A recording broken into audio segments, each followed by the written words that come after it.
Nyt tässä olisi tää Carraro-merkkinen pyörä.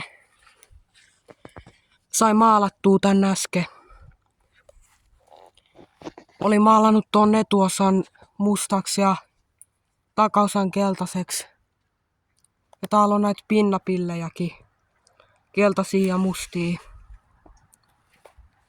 Sitten mä oon vaihtanut tän stemmin tähän, kun toi vanha oli typerä.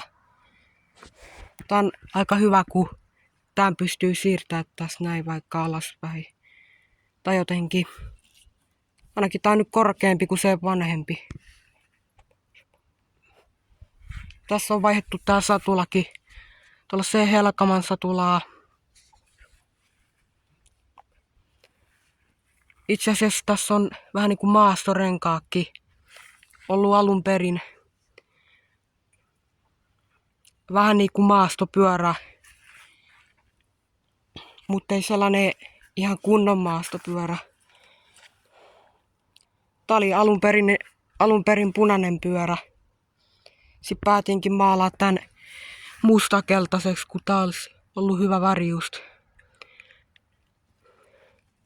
Ennen sitä kun aloin maalaa, niin otin tietenkin nämä tarrasarjat pois ja tästä näkyy vähän tällaista, mitä siitä tarrasarjasta oli jäänyt.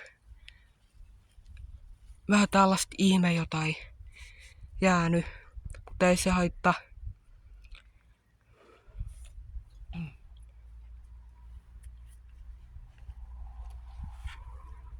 Pitäisi tupikki vaihtaa joskus, niin sit tulisi aika täydellinen.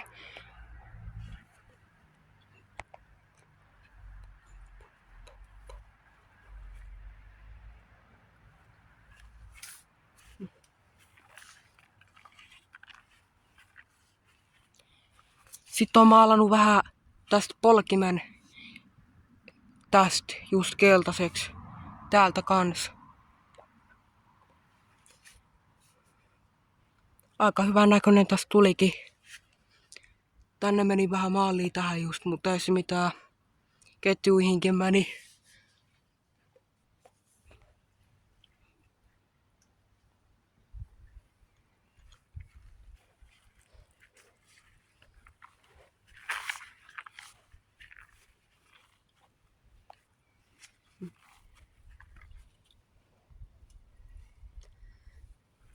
Kiitos kun katsoitte videon.